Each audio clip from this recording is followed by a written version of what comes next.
Hello, welcome to How to Play Jimbo, a game for 2 to 12 players. Now, this game you're going to need multiple Jim Rummy decks, with the jokers included. Managed to forget that in the screen here. But if you thought you can get away with owning only one Jim Rummy deck, you were sorely mistaken. For a 2-player game, I recommend 2 decks. For a 3 or more player game, I recommend at least 3. That's the same size as Skipbo. So the objectives be the first player to get rid of all the cards in your stockpile, not in your hand, but in the stockpile. So we're basically going to show you a simple setup. We're going to shuffle our decks together, and we're going to deal out our stockpiles to each player. Now, for a short game, which is what I did in this example, you're going to do 10. But for some reason, in this deal out sequence that I filmed, I dealt 20. But there's no way I'm going to make you sit through a 20-card long stockpile game of Jimbo. It's just ridiculous. No, not happening. So for the demonstration purposes, we did 10 cards. So ignore this footage, we actually did 10. Now, once you've done that, deal out 5 cards face down to each player. And try to do it less clumsily than I did. And then once every player has 5 cards, you're going to basically play out the game by trying to spell out the word Jim parts using your secondary suit. The top number and rank of the traditional suits do not matter in this game. It's only the secondary suit. So we're going to try to spell out Jim parts. Now player 1 there managed to make an error and could not see the E in his stockpile. And so he's getting punished with that, which could happen. Always pay attention to detail in this game. Playing it simple, playing it well, not so simple sometimes.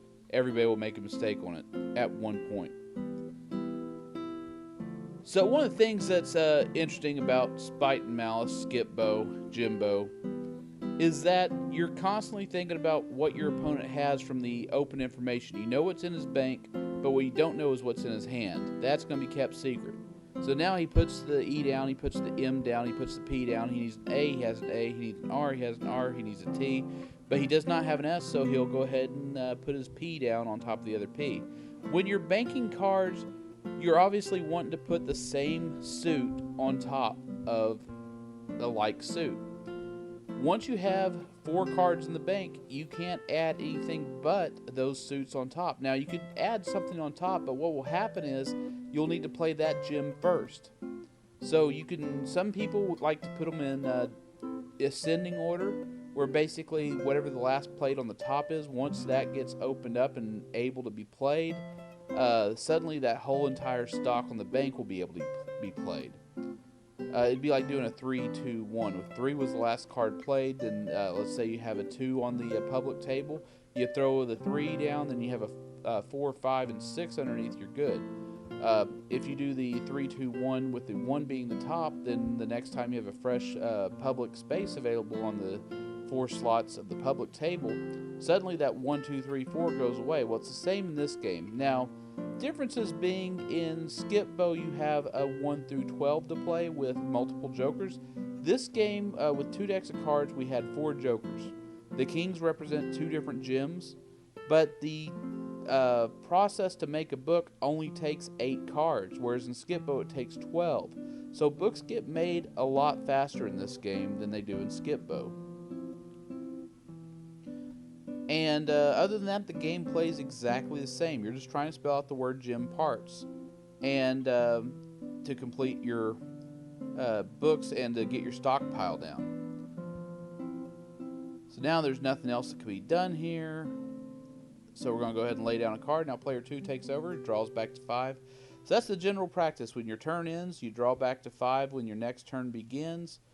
And simply from there, you try to get your stockpile down. Now you have to constantly think about what the other player has. And you have to be careful to consider, do I want to lay this joker down and potentially waste it?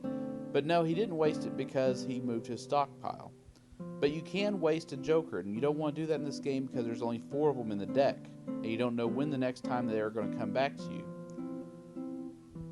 So there's no other wild card than the joker, so it makes for an interesting gameplay. So when you lay a king down on your bank, the king can represent either gem.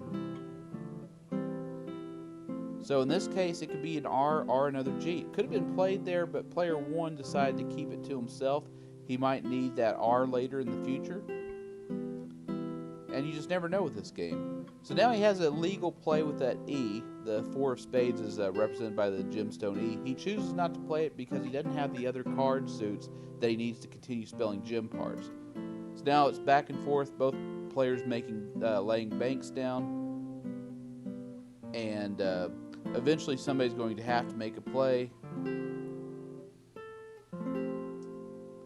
So there's still nothing. Player 1 lays down a bank. Player 2 decides to play that king as an E, has an M, has a P. He needs an A. He has an A. He lays it down, and then he banks. Now we have another G. It gets played. So now there's an R, T, and an S. There's a book made. And to move things along, we're just going to bank a card, and we're drawing back to 5 again.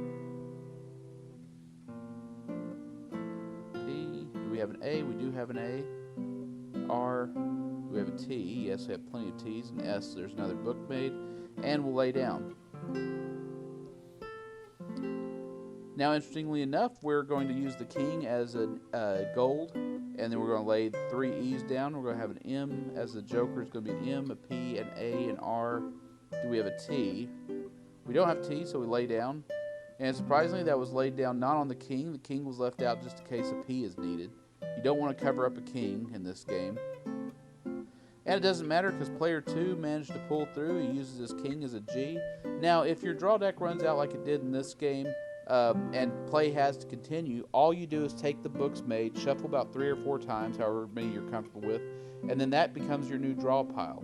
So like always, if you want to meet out in public and play some card games, some dice games, some dominoes, or some abstracts, come to the Card Game Meetup subreddit.